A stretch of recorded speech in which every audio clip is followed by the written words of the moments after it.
اعوذ باللہ من الشیطان اللعین الرجیم، بسم اللہ الرحمن الرحیم۔ امامت کے موضوع پہ جو ہے وہ ہماری گفتگو جاری تھی، اسی عنوان سے جو ہے وہ آپ کی خدمت میں جو ہے وہ آج ایک شامی مرد کا جس کے ساتھ امام صادق علیہ الصلوۃ والسلام کے اصحاب میں سے جو ہے وہ مناظرہ اس کے ساتھ کیا، اور آخر میں جناب حشام ابن حکم نے جو ہے وہ بے مثال ادلہ جو ہے وہ پیش کی امامت کے اوپر، وہ آپ کی خدمت میں جو ہے وہ میں نقل کرنا چاہتا ہوں۔ یہ جناب یونس شیخ کلینی نے اصول کافی کے اندر باب حجت کے اندر جو ہے وہ اس کو نقل فرمایا۔ جناب یونس ابن یعقوب بیان کرتے ہیں کہ وہ کہتے ہیں کہ علی ابن ابراہیم عن ابی ہے من ذاکرہ عن یونس ابن یعقوب قال کنت عند ابی عبداللہ علیہ السلام۔ یونس بن یعقوب کہتے ہیں کہ میں امام جعفر صادق علیہ السلام کی خدمت میں تھا کہ فوارد علیہ رجل من اہل الشام، کہ اہل شام سے ایک شخص جو ہے وہ وارد ہوا، فقال انی رجل صاحب کلامہ و فقہ و فرائض، وہ کہنے لگا کہ میں جو ہے وہ صاحب کلام ہوں، علم کلام سے واقف ہوں، فقہ سے واقف ہوں، اور فرائض و واجبات سے واقف ہوں، اس کا عالم ہوں۔ وقت جئت لمناظرۃ اصحاب کا، میں امام صادق علیہ السلام سے کہنے لگا کہ میں آپ کے صحاب کے ساتھ کیا کرنا چاہتا ہوں، مناظرہ کرنا چاہتا ہوں۔ فقال ابو عبداللہ علیہ السلام، امام جعفر صادق علیہ السلام نے فرمایا، کلام کا من کلام رسول اللہ صلی اللہ علیہ وآلہ وسلم، کیا تمہارا کلام رسول خدا صلی اللہ علیہ وآلہ وسلم کے کلام سے ہوگا، او من عندک کا، یا تمہارے اپنی طرف سے ہوگا؟ فقال من کلام رسول اللہ صلی اللہ علیہ وآلہ وسلم و من عندی، وہ کہنے لگا کچھ کلام رسول اکرم صلی اللہ علیہ وآلہ وسلم کی طرف سے ہوگا اور کچھ میرے اپنی طرف سے ہوگا۔ فقال ابو عبداللہ علیہ السلام، فانت اذا شریک رسول اللہ صلی اللہ علیہ وآلہ وسلم، کیا تم سمجھتے ہو کہ تم رسول اکرم صلی اللہ علیہ وآلہ وسلم کے ساتھ جو ہے وہ شریک ہو؟ قال اللہ، وہ کہنے لگا کہ نہیں۔ قال فسمعت الوحی ان اللہ عز وجل یخبرک، پھر امام نے فرمایا کہ کیا تمہاری طرف اللہ تبارک و تعالیٰ کی کوئی وحی نازل ہوتی ہے جس کے ذریعے سے وہ تمہیں خبر دیتا ہے؟ قال اللہ، کہنے لگا نہیں۔ قال فتجب طاعتک کما تجب طاعت رسول اللہ صلی اللہ علیہ وآلہ وسلم، تو امام نے فرمایا کہ کیا تمہاری اطاعت اسی طرح واجب ہے جس طرح رسول اکرم صلی اللہ علیہ وآلہ وسلم کی اطاعت واجب ہے؟ قال اللہ، وہ کہنے لگا نہیں، جب تمہارا کلام رسول خدا جیسا کلام نہیں ہے، تمہاری اطاعت ان پر واجب نہیں ہے، وہی تم پر نازل نہیں ہوئی ہے، تو کس طرح تم چاہتے ہو، کس طرح اس چیز کا دعویٰ کرتے ہو؟ فالتفت ابو عبداللہ علیہ السلام فقال الیہ، فقال، وہ کہتا ہے کہ یونس کہتا ہے کہ میری طرف امام جو ہے وہ متوجہ ہوئے، اور مجھے جو ہے وہ امام علیہ السلام نے فرمایا، یا یونس ابن یعقوب، ھذا قد خصم نفسہ قبل ان یتکلم، یہ بات کرنے سے پہلے ہی کیا ہو گیا ہے، زیر ہو گیا ہے، اس سے جو ہے وہ میں نے کیا بات کرنی ہے۔ ثم قال یا یونس لو کنت تحسن الکلام کلمتہ، امام نے فرمایا کہ یونس اگر تم علم کلام کو اچھی طرح جانتے ہوتے تو میں تمہیں اجازت دے دیتا کہ تم اس سے بات کرو۔ اس کا مطلب ہے کہ جو شخص اچھی طرح نہیں جانتا ہے اس سے بات نہیں کرنی چاہیے۔ قال یونس کہنے لگا فَإِيَّالَهَ مِنْ حَسْرَةٍ فَقُلْتُ جُعِلْتُ فِدَاءَكَ إِنِّي سَمِعْتُكَ تَنْهَىٰ عَنِ الْكَلَامِ وَتَقُولُ وَيْلٌ لِأَصْحَابِ الْكَلَامِ يَقُولُونَ هَٰذَا يُنْفَادُ وَهَٰذَا لَا يُنْفَادُ وَهَٰذَا يُنْسَاقُ وَهَٰذَا لَا يُنْسَاقُ وَهَٰذَا نَاقِلُهُ وَهَٰذَا لَا نَاقِلُهُ۔ فقال ابو عبداللہ علیہ السلام، تو اس وقت جو ہے وہ کہنے لگا کہ وہ جو ہے وہ کہنے لگا کہ کیا وجہ ہے کہ آپ جو ہے وہ اس کے اندر جو ہے وہ آج کے دور میں جو ہے وہ اختلاف کو دور کرنے کے لیے جو ہے وہ کبھی آپ کے صحابہ یہ کہتے ہیں کہ یہ میں نقل کروں گا، یہ میں نقل نہیں کروں گا، اس وجہ سے میں نے علم کلام کو جو ہے وہ سیکھا جو ہے وہ نہیں ہے۔ اس کے بعد جو ہے وہ امام علیہ السلام نے اس سے کہا کہ جاؤ باہر جا کر دیکھو، اخرج الی باب فانظر ما تری من المتکلمین فادخلہ، جاؤ جا کر دیکھو متکلمین میں سے اگر کوئی ہمارے اصحاب میں سے کوئی بیٹھا ہے تو اس کو اندر بھیجو۔ قال فادخل حمران ابن اعین، میں نے دیکھا کہ حمران ابن اعین ہے، وکان یحسن کلام، وہ بہت اچھا علم کلام کو جانتا تھا، وادخلت قیس ابن معاصر وقال عندي احسنهم کلاما وکان قد تعلم الکلام من علی ابن الحسین علی ابن الحسین علیہ الصلاۃ والسلام وہ کہتے ہیں کہ اس کے بعد جو ہے وہ قیس ابن معاصر تھے کہ جسے میں سمجھتا ہوں کہ وہ بہت کلام کے ماہر تھے، اور انہوں نے کلام جو ہے وہ علی ابن الحسین امام زین العابدین علیہ الصلوۃ والسلام سے سیکھا تھا۔ فلما استقر بنا المجلس وقان ابو عبد اللہ علیہ الصلوۃ والسلام قبل الحج يستقر ایاما في جبل في طرف الحرم في فاضة له مضروبة قال فاخرج ابو عبد الله عليه الصلوۃ والسلام راسه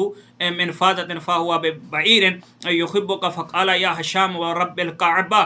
قال فظننا ان هشام رجل من ولد عقيل كان شديد المحبة له قال فبرد هشام بن حكم قال يا تاقي كلمه فكلمه فظهر عليه الاحوال۔ دیکھیں کہ یہ حشام کے بارے میں امام علیہ الصلوۃ والسلام جو ہے وہ کس قدر امام علیہ السلام اس سے پیار اور محبت کرتے تھے۔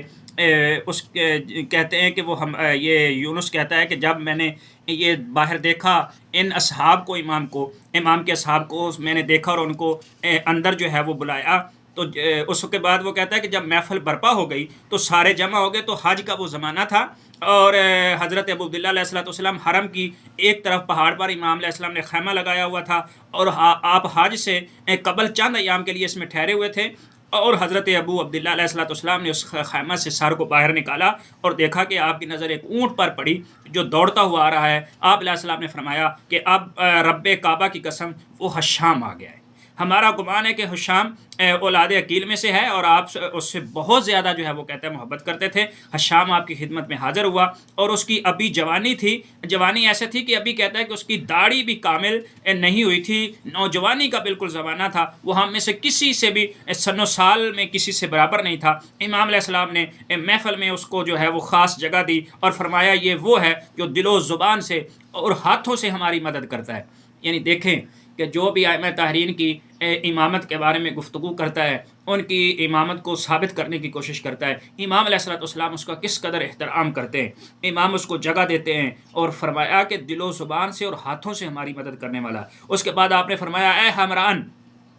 حمران سے پہلے کہا کہ اس شامی سے جو ہے وہ بات کرو، بس حمران نے جو ہے وہ اس شامی سے بحث کی اور حمران اس پر غالب آ گیا۔ پھر جو ہے فرمایا اے تاقی سے کہا جو امام کے صحابیوں میں سے تھا، تم اس شامی سے بحث کرو، اس نے بھی بحث کی، وہ بھی شامی پہ غالب آ گیا۔ پھر جو ہے وہ حشام ابن سالم سے کہا کہ تم اس سے بحث کرو، حشام ابن سالم نے بھی بحث کی، وہ بھی غالب آ گیا۔ پھر اس کے بعد قیس ابن معاصر سے، جس کے بارے میں یونس کہتے ہیں کہ وہ بہت بڑا ماہر تھا، اس نے بھی جو ہے وہ بحث کی۔ اس کے بعد جو ہے وہ بحث کر رہا تھا تو آپ علیہ الصلوۃ والسلام جو ہے وہ مسکرا رہے تھے، کیونکہ شامی بالکل جو ہے وہ پر ہو چکا تھا۔ اس کے بعد جو ہے وہ جب حشام ابن حکم آ گئے تو امام علیہ الصلوۃ والسلام متوجہ ہوئے اس شامی کی طرف، اور شامی سے کہنے لگے کہ اس نوجوان سے آپ بحث کرو۔ یعنی حشام ابن حکم اس وقت اتنے نوجوان تھے کہ یونس کہہ رہے ہیں کہ ابھی داڑھی بھی ان کی نہیں آئی تھی۔ شامی کہنے لگا کہ میں اس سے ضرور بحث کروں گا۔ شامی نے حشام سے کہا کہ اے جوان، آپ مجھ سے ان کی امامت کے بارے میں سوال کریں۔ تو حشام کہتے ہیں کہ اس قدر غصے میں آیا کہ غصے سے وہ کانپنے لگا، کانپنا شروع ہو گیا، اور پھر شامی سے کہا کیا تمہارا رب مخلوق کے لیے بہتر جو ہے وہ اندیشہ و فکر کرے گا، یا مخلوق اپنے لیے بہتر اور اچھا فیصلہ کر سکتی؟ یعنی اللہ مخلوق کے لیے بہتر فیصلہ کر سکتا ہے یا مخلوق اپنے لیے بہتر فیصلہ کر سکتی ہے؟ حشام نے جو ہے وہ شامی نے دیکھا اور کہا کہ خدا اپنی مخلوق کے حق میں زیادہ بہتر انداز میں جو ہے وہ فیصلہ کرنے کا حق رکھتا ہے، اور وہ بہتر فکر کرے گا اپنی مخلوق کی، اور چونکہ وہ اس کی مخلوق ہے بہتر فیصلہ ان کے بارے میں کہا۔ حشام نے کہا کہ خدا نے لوگوں کے لیے پھر کیا فیصلہ کیا؟ اس نے اپنی مخلوق کے لیے سب سے بہترین فیصلہ جو ہے وہ کیا کیا؟ شامی کہنے لگا کہ اس نے لوگوں کے لیے دلیل اور حجت کو قائم کیا ہے تاکہ وہ متفرق نہ ہوں، آپس میں متحد رہیں، آپس میں ان کا اختلاف نہ ہو، ان کے درمیان الفت و محبت جو ہے وہ پیدا کریں، اور ان کے درمیان ناہمواری کو ہموار کرے، اور ان کو خدا کے قانون اور احکام سے آگاہ کرے۔ ایسی حجت کو اللہ تبارک و تعالیٰ نے اپنی مخلوق کے اندر جو ہے وہ حجت اور دلیل کو قائم کیا۔ حشام کہنے لگے وہ حجت اور دلیل کیا ہے؟ وہ حجت اور دلیل جو ہے وہ کون ہے؟ قال شامی، اس وقت جو ہے وہ شامی کہنے لگا کہ وہ رسول اللہ صلی اللہ علیہ وسلم ہے۔ حشام نے کہا کہ رسول خدا کے جانے کے بعد کون ہے؟ شامی نے کہا کہ رسول خدا کے جانے کے بعد جو ہے وہ قرآن اور جو ہے وہ سنت ہے، اس کے بعد جو ہے وہ قرآن اور سنت ہے۔ شامی نے جب یہ کہا تو شام نے کہا کہ کیا آج کے دور میں ہمارے درمیان موجود اختلافات کو دور کرنے کے لیے قرآن و سنت کافی ہیں؟ کیا یہ فائدہ مند ہے؟ قرآن اور سنت ہمارے درمیان جو موجودہ اختلافات ہیں جو ہے وہ اس کو دور کر رہے ہیں؟ شامی نے کہا ہاں بالکل کافی ہے، قرآن اور سنت کافی ہے۔ شام کہنے لگا پھر کیا وجہ ہے کہ میں اور تم آپس میں اختلاف کر رہے ہیں، اور اسی اختلاف کا اثر ہے کہ تم شام سے منہ اٹھا کر یہاں پر ہم سے بات کرنے کے لیے اور ہم سے مناظرہ کرنے کے لیے جو ہے وہ یہاں سے آ گئے، مباحثہ کرنے کے لیے۔ شامی مبہوت ہو گیا اور بالکل خاموش ہو گیا۔ امام علیہ الصلوۃ والسلام نے فرمایا اے شامی بات کیوں نہیں کرتے ہو؟ کیا وجہ ہے بات کیوں نہیں کرتے ہو؟ شامی کہتا ہے کہ اگر میں یہ کہتا ہوں کہ قرآن و سنت ہمارے اختلاف کو دور کرتے ہیں تو غلط کہوں گا، کیونکہ قرآن و سنت کی عبارات مختلف معنی رکھتی ہیں، اور اگر میں یہ کہتا ہوں کہ ہمارے درمیان اختلاف موجود ہے اور ہر ایک اپنے حق ہونے کا دعویٰ کر رہا ہے، وہ کہتا ہے میں حق ہوں، آپ کہتے ہیں میں حق ہوں، تو پھر قرآن و سنت و اختلاف کرنے میں فائدہ مند نہیں ہے، اور استدلال میں میرے اور حشام کے خلاف حجت ہے۔ آپ علیہ الصلوۃ والسلام نے فرمایا اے شامی اب یہی سوال تم ہم سے کرو کہ میں تجھے، اور تاکہ تجھے معلوم ہو جائے کہ یہ کس قدر سرشار ہے علم کا، اس سے سوال کرو۔ شامی نے جو ہے اس وقت پلٹ کے جناب حشام سے سوال کیا، کہنے لگا مخلوق کے لیے زیادہ بہتر اندیشہ فکر کرنے والا کون ہے؟ تو حشام نے کہا کہ بے شک اللہ تبارک و تعالیٰ کی ذات ہے کہ وہ لوگوں کی بنسبت اپنی مخلوق کی بنسبت زیادہ غور و فکر کرنے والا ہے اپنی مخلوق کا۔ شامی کہنے لگا کہ کیا اس نے اپنی مخلوق کے لیے کوئی حجت اور دلیل قرار دی جو ان کو حق پر جمع کرے اور ان پر متحد رکھے؟ کوئی ایسی دلیل اللہ نے مخلوق کے لیے قرار دی ہے ان کے درمیان جو الفت و محبت کو مخلوق میں متحد کر دے، ان کے درمیان محبت پیدا کر دے، ان کے درمیان محبت کو اور الفت کو ایجاد کر دے، ان کو حق اور باطل کے درمیان کے بارے میں جو ہے وہ بیان کرے کہ یہ حق ہے یہ باطل ہے، دونوں کے درمیان تمیز اور فرق جو ہے وہ واضح کر دے۔ شام نے کہا کہ زمانہ رسول کی بات کر رہے ہو یا اس دور کی بات کر رہے ہو؟ رسول اللہ کے دور کی بات کر رہے ہو کہ اس دور میں اللہ تبارک و تعالیٰ نے ایسی کوئی ہستی اس دنیا کے اندر اپنی مخلوق کے اندر بھیجی، یا اس دور کی بات کر رہے ہو؟ حشام نے جب یہ کہا تو شامی کہنے لگا رسول خدا کے زمانے میں تو رسول اکرم صلی اللہ علیہ وآلہ وسلم تھے، اس دور میں کون ہے؟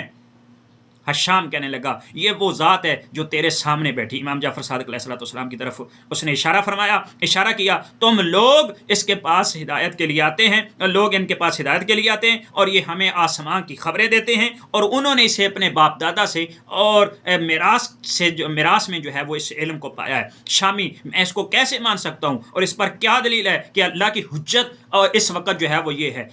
حشام نے کہا جو چاہتا ہے، جو تیرا دل کرتا ہے، سلونی قبل ان تفقدونی کا بیٹا ہے، یہ جو چاہتے ہو اس سے سوال کرو پوچھو۔ شامی نے کہا آپ نے تو سارے عذر ہی ختم کر دیے، آپ نے تو سارا کچھ ہی ختم کر دیا، دلیل نابود کر دی، لہٰذا اب مجھے ان سے سوال کرنا ہوگا۔ ابو عبداللہ علیہ الصلوۃ والسلام نے فرمایا اے شامی کہ تجھے میں تیرے سفر کے حالات و واقعات کی تجھے خبر دوں کہ تیرے سامنے بیان کروں کہ تیرے ساتھ راستے میں یوں ہوا، اور اس وقت جو ہے وہ اللہ پر ایمان لے کر آیا۔ شامی نے جو ہے وہ اس کو قبول کر لیا۔ امام علیہ الصلوۃ والسلام نے سارے اس کو حالات، اس کے واقعات، سفر میں جو کچھ بھی پیش آئے تھے اس کو بیان کیے۔ اس وقت جو ہے وہ شامی کہنے لگا آپ نے سچ فرمایا، ایسا ہی ہوا تھا، میں اس وقت اللہ پر ایمان لے کر آتا ہوں۔ آپ علیہ الصلوۃ والسلام نے فرمایا کہ تو اس وقت اللہ پر ایمان لے آیا ہے؟ اس نے کہا میں اللہ پر ایمان لے آتا ہوں۔ امام نے فرمایا اس وقت تو اللہ پر ایمان لے آیا ہے، کیونکہ اسلام ایمان سے، اس نے کہا کہ میں اسلام لے کر آتا ہوں۔ امام علیہ الصلوۃ والسلام نے فرمایا کہ تو ایمان لے آیا ہے، کیونکہ اسلام ایمان سے قبل ہوتا ہے، اسلام پر تو تم پہلے بھی تھے، اسلام کے ذریعے سے تم ایک دوسرے کے وارث بنتے ہو، اسلام کے ذریعے سے تمہارا نکاح جائز ہوتا ہے، اور ایمان ہی پر تمہیں اجر اور ثواب ملتا ہے۔ یعنی اسلام جب بندہ لاتا ہے لا الہ الا اللہ محمد الرسول اللہ کہتا ہے، امام فرماتے ہیں اس وقت تمہارا نکاح جائز ہو گیا، تمہارے ساتھ نکاح کرنا جائز ہے۔ اسی طرح جو ہے وہ تمہارا مال و دولت جو ہے وہ حلال نہیں ہے تو محترم ہے، اور اسی طرح جو ہے وہ تم ایک دوسرے کے وارث بنتے ہو، باپ بیٹے کا، اور آگے وراثت چلتی ہے۔ مگر اجر و ثواب اعمال کو اس وقت ملے گا جب تم کامل ایمان لے آؤ گے، یعنی جب امامت کو قبول کر لو۔ شامی آپ نے سچ فرمایا، میں اس وقت کہتا ہوں کہ میں گواہی دیتا ہوں کہ اشہد ان لا الہ الا اللہ وحدہ لا شریک لہ واشہد ان محمدا عبدہ ورسولہ، اور فرمایا انکا وصی رسول الحق، اور آپ رسول اکرم صلی اللہ علیہ وآلہ وسلم کے وصی حق ہیں۔ اس کے بعد آپ علیہ الصلوۃ والسلام حمران کی طرف متوجہ ہوئے اور فرمایا اے حمران، جو ہے وہ اس وقت تمام اصحاب کی طرف امام نے ان کو علم کلام کی طرف جو ہے متوجہ کیا کہ کس نے کیا کیا غلطیاں کی اور کس نے کس طرح جو ہے وہ استدلال کیا۔ اور آپ نے دیکھا کہ اس روایت کے اندر بھی جو ہے وہ امام علیہ الصلوۃ والسلام سے جو یہ روایت ہے، اس سے ثابت ہوتا ہے کہ ایک امام کا ہر وقت موجود ہونا ضروری ہے۔ عقل اس چیز کی گواہی دیتی ہے کہ حیرت و پریشانی سے یقین کے لیے جو ہے وہ اپنے مسائل کو حل کرنے کے لیے کوئی ایسی حجت اللہ کی جو ہے وہ بعد از رسول بھی موجود رہے، جس سے جو ہے وہ مخلوق اپنی ہدایت حاصل کر سکے۔ خداوند عالم سے دعا ہے کہ ہمیں صحیح معنوں میں اسلام کو سمجھنے اور اس پر عمل پیرا ہونے کی توفیق عطا فرمائے۔ وما علینا الا البلاغ المبین۔